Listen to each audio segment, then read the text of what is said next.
High, কেমন আছেন সবাই? আশা করি ভালো আছেন। আজকে আরও একটি নতুন ভিডিও নিয়ে আপনাদের সামনে হাজির হলাম। আজকে আমরা দেখব এলিমেন্টর প্রো থেকে এলিমেন্টর প্রো এর ভিতরে যে হচ্ছে গ্যালারি উইজেটটি রয়েছে, আমরা যে যাই যে গ্যালারি উইজেটটি, এই গ্যালারি উইজেটটি কীভাবে একটি ওয়েবসাইটের ভিতরে ব্যবহার করে এবং কাস্টমাইজ করে ডিজাইন করে সেগুলো নিয়ে আমরা আলোচনা করব। তো চলুন শুরু করা যাক। প্রথমে আমরা কী করব, জাস্ট আমরা এখান থেকে একটা হচ্ছে সেকশন নিয়ে নেব এবং এখানে আমরা একটা টাইটেল দিয়ে দিব গ্যালারি, এবং জাস্ট আমি কী করবো, স্টাইল থেকে সেন্টার দিয়ে দিব এবং কালারটা শুধু চেঞ্জ করে দিব, আর কিছু করব না। এখন আমরা এখানে আইডি সেকশন নিব এবং হচ্ছে জাস্ট আমি এখানে কি করব, জাস্ট ইন্টো প্রো থেকে জাস্ট আমি এই যে গ্যালারি উইজেটটি রয়েছে, জাস্ট এই গ্যালারি উইজেটটি আমি কি করব, জাস্ট ড্রাগ করে এখানে আমি ছেড়ে দিব। দেখেন জাস্ট এখানে কিন্তু কোনো কিছু শো করতেছে না। এখানে আসলে আমরা কি শো করাবো, এখানে আমরা কিন্তু আসলে ইমেজ শো করাবো। তো এখানে দেখেন প্রথমে কি রয়েছে, টাইপ সিঙ্গেল। জাস্ট আমি যদি এখানে যে সিঙ্গেল দেওয়ার পর জাস্ট আমরা এখানে কি বলতেছে, নো ইমেজ সিলেক্টেড। আমি জাস্ট ইমেজ সিলেক্ট করি এখান থেকে, কারণ আমার যে কিছু ইমেজ রয়েছে জাস্ট আমি এগুলো সিলেক্ট করে দিলাম। ক্রিয়েট এ নিউ গ্যালারি, দেন এখানে কি লেখা আসতেছে, ক্যাপশন। জাস্ট আমি এখানে একটা ক্যাপশন দিয়ে দিলাম যে হচ্ছে ওয়াল, তারপরে হচ্ছে ট্রি, এবং এটা হচ্ছে ক্লথ, তো তারপর এটা হচ্ছে কিছু হিল, এবং এটা হচ্ছে ফ্লাওয়ার দিয়ে দিলাম, ফ্লাওয়ার। এই ক্যাপশন দেওয়ার জন্য কী জন্য ক্যাপশন আমরা ব্যবহার করি সেটা আমি আপনাদের পরে বলতেছি।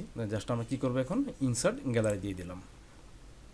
দেখেন আমার কিন্তু এখানে ইমেজগুলো চলে আসছে। দেখেন ইমেজগুলো কিন্তু সবগুলো আমরা চলে আসছে। এবং যখন আমরা হোভার করতেছি দেখেন আমার কিন্তু এখানে হচ্ছে ব্যাকগ্রাউন্ড ব্ল্যাক হচ্ছে লেয়ার চলে আসছে। তো তারপর কি অপশনগুলো রয়েছে দেখেন, হচ্ছে অর্ডার বাই কি, এখানে হচ্ছে ডেফল্ট। হ্যাঁ, আমরা চাইলে কি করতে র্যান্ডমও কিন্তু দিই, তাহলে কি হবে, আমার যে অর্ডারগুলো রয়েছে দেন চেঞ্জ হয়ে গেছে। আমি যদি আবার হচ্ছে ডেফল্ট দিই, দেখবেন আবার কিন্তু হচ্ছে আইটেমগুলো চেঞ্জ হয়ে যাবে। কারণ কি, আমি এখানে যখন ইমেজগুলো অ্যাড করেছিলাম এই অর্ডারটা যেভাবে ছিল এখানে কিন্তু ইমেজগুলো সেভাবেই শো করতেছে। আমি যখন র্যান্ডম দিব তখন কি জাস্ট তারা একটা হচ্ছে কি করবে, সিরিয়াল মেনটেন করবে। আশা করি এতটুকু বুঝতে পারছেন। জাস্ট আমি এটা কি করবো, ডেফল্ট দিয়ে দিলাম। হচ্ছে লেজি লুট কি, লেজি লুট হচ্ছে আমার তো এখানে জাস্ট অল্প ইমেজ আমি অ্যাড করছি। যদি এরকম হয় যে না আমি এখানে অনেকগুলো ইমেজ হচ্ছে অ্যাড করব, এবং তখন যখন হচ্ছে আমি আমার ওয়েবসাইটটা হচ্ছে লুট করব তখন কি হবে, যখন আমি হচ্ছে স্ক্রল করে নিচের দিকে আসবো ঠিক তখনই কিন্তু আমার ইমেজগুলো কিন্তু একটা একটা করে শো করবে। আর যদি আমি জাস্ট এটা অফ করে দিই তাহলে কি হবে, আমার ইমেজগুলো কিন্তু সবগুলো একসাথে শো হবে। তাহলে কিন্তু আমার যখন হচ্ছে লুট হবে, লুট নিতে কিন্তু আমার হচ্ছে একটু সময় বেশি নেবে। কারণ কি, ইমেজ কিন্তু লুট হইতে একটু সময় লাগে। ইন্টারনেট স্পিডও কিন্তু সেক্ষেত্রে অনেকটা নির্ভর করে যে স্পিড কীরকম। তো আমি এটা কী করবো, সবসময় আমরা এটা অন রাখবো, লেজি লোড। তাহলে কিন্তু আমার হচ্ছে ইন্টারনেট স্পিডেরও যে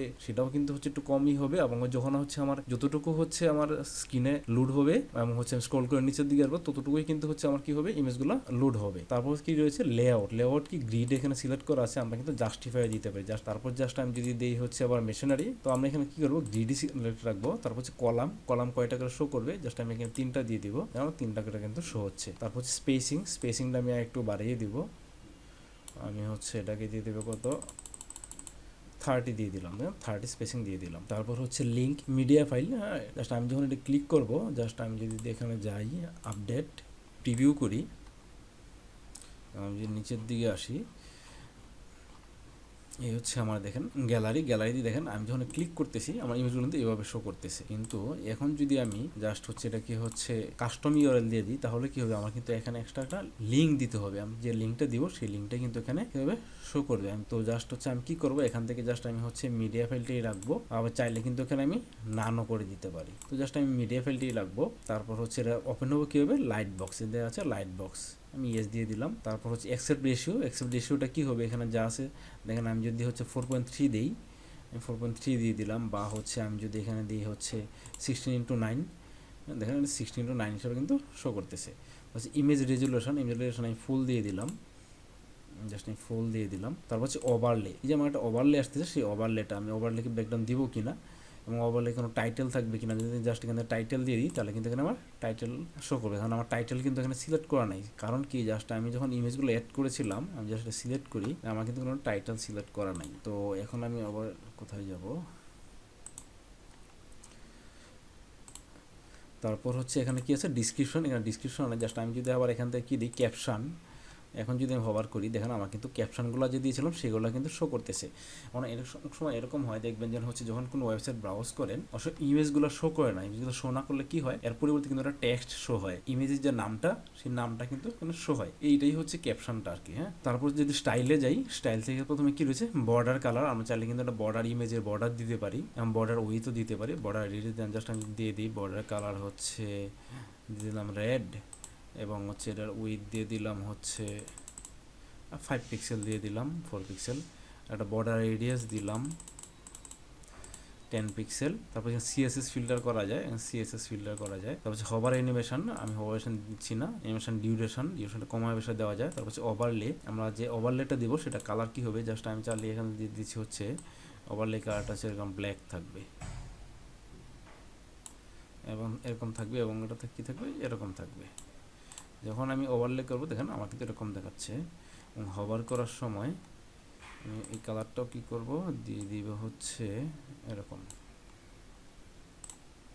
হ্যাঁ আমার কিন্তু রেড দেখাচ্ছে। হচ্ছে ব্লেন্ডার মোড নর্মাল, তারপর হচ্ছে হবার অ্যানিমেশন নান, কন্টেন্ট, আমরা কন্টেন্টের পজিশন কোথায় থাকবে সেন্টারে, তারপর হচ্ছে ভার্টিক্যাল পজিশন মিডলে দিয়ে দিলাম, প্যাডিং 20, তারপর হচ্ছে টাইটেলের কালার কী হবে, আমরা টাইটেল এখানে ব্যবহারই করি নাই। হচ্ছে হবার অ্যানিমেশন ফেড ইন, আমরা চাইলে কী করতে পারি জুম ইন দিতে পারি। আমি যদি আপডেট দিই এখন এবং এখানে যাই, আমরা নিচের দিকে আসি একটু, এই যে গ্যালারি দেখেন আমার কিন্তু হচ্ছে কি হচ্ছে জুম ইন ভাবে কিন্তু হচ্ছে টেক্সটগুলো শো করতেছে। তো এই ছিল হচ্ছে গ্যালারি উইজেটের ব্যবহার। আশা করি আপনারা বুঝতে পেরেছেন কিভাবে হচ্ছে গ্যালারি উইজেটগুলো আপনারা ব্যবহার করবেন একটি ওয়ার্ডপ্রেস ওয়েবসাইটের ভিতর, এবং কিভাবে একটা কাস্টমার যেমন ডিজাইন করবেন। তো এখানে আরেকটি অপশন রয়েছে, জাস্ট আমি যদি কন্টেন্টে যাই এবং এখানে জাস্ট আমি যদি মাল্টিপল সিলেক্ট করি, দেখেন একটি এখানে অপশন রয়েছে মাল্টিপল কি দেখেন প্রথমে কি চলে আসছে অল, নিউ গ্যালারি। নিউ গ্যালারিতে আমি কি করতে পারি, জাস্ট হচ্ছে আমি এখানে কিছু ইমেজ অ্যাড করতে পারি। দেখেন জাস্ট আমি এখান থেকে এই দুইটা ইমেজ এখানে নিউ গ্যালারিতে অ্যাড করলাম, এখন ক্যাপশন দিলাম না, দেখেন আমার কিন্তু নিউ গ্যালারিতে দুইটা ইমেজ শো করলো। আমি যদি আবার অ্যাড আইটেমে আরেকটা ক্লিক করি এবং এখানে দিব হচ্ছে গ্যালারি, আমি দিচ্ছি হচ্ছে 1, এখানে আমি যদি আরও দুইটা ইমেজ অ্যাড করি, এই দুইটা ইমেজ এবং হচ্ছে ইনসার্ট গ্যালারি, এবং হচ্ছে আমি এখানে আরেকটি আইটেম নিব এবং এটার দিব হচ্ছে গ্যালারি 2, এখান থেকে জাস্ট আমি এবং হচ্ছে এইটা চারটায় শো করে দিলাম, create new gallery, insert gallery. তো দেখেন আমার এই সবগুলো ইমেজ চলে আসলো। এখন যদি জাস্ট আমি আপডেট করি এবং এখন যদি জাস্ট আমি প্রিভিউয়ে যাই, দেখেন আমার এখানে কি হলো, পোর্টফোলিও গ্যালারি, এই দেখেন জাস্ট গ্যালারিতে চলে আসলাম আমরা। এখন দেখেন জাস্ট অলে কিন্তু সবগুলো দেখাচ্ছে, আমি জাস্ট নিউ গ্যালারিতে ক্লিক করব, দেখেন আমার কিন্তু নিউ গ্যালারিতে কি মাত্র দুটো দেখাচ্ছে, গ্যালারি 1 কিন্তু দুইটা দেখাচ্ছে, গ্যালারি 2 2তে 4টা দেখাচ্ছে। তো এটার কারণ কি, এটা হচ্ছে যে আমরা চাইলে কিন্তু এই যখন মাল্টিপল ব্যবহার করবো তখন মাল্টিপল গ্যালারি তৈরি করতে পারবো। এতে আমাদের সুবিধা কি, ধরুন আমাদের কিছু হচ্ছে ফ্লাওয়ার, তারপর কিছু হচ্ছে আমাদের হচ্ছে পিকচার আছে হচ্ছে ফরেস্টের, কিছু পিকচার আছে হচ্ছে অ্যানিমেলের, তাহলে কি করতে পারবো আমরা কিন্তু হচ্ছে আলাদা আলাদাভাবে বিভিন্ন হচ্ছে কি করতে পারি, আমরা হচ্ছে ক্যাটাগরি ওয়াইজ বা হচ্ছে আমরা গ্যালারি তৈরি করে কিন্তু হচ্ছে আমরা কি করতে প্রত্যেকটা গ্যালারিতে আমরা ইমেজগুলো অ্যাড করতে পারি। তো আশা করি বুঝতে পারছেন যে কীভাবে আমরা সিঙ্গেল গ্যালারি তৈরি করে হচ্ছে কীভাবে ইমেজ অ্যাড করব এবং হচ্ছে মাল্টিপল গ্যালারি তৈরি করে কীভাবে আমরা এখানে ইমেজগুলো অ্যাড করব। তো এই ছিল হচ্ছে মূলত গ্যালারি উইজেটের ব্যবহার। তো আজকে আমি এখানেই শেষ করছি, দেখা হবে পরবর্তী ভিডিওতে। আরেকটি কথা, পরবর্তী ভিডিও পেতে অবশ্যই আমার চ্যানেলটি সাবস্ক্রাইব করে রাখবেন এবং পাশে থাকা বেল আইকনে ক্লিক করে রাখবেন। তো ভালো থাকেন সবাই, দেখা হবে পরবর্তী ভিডিওতে, ধন্যবাদ সবাই।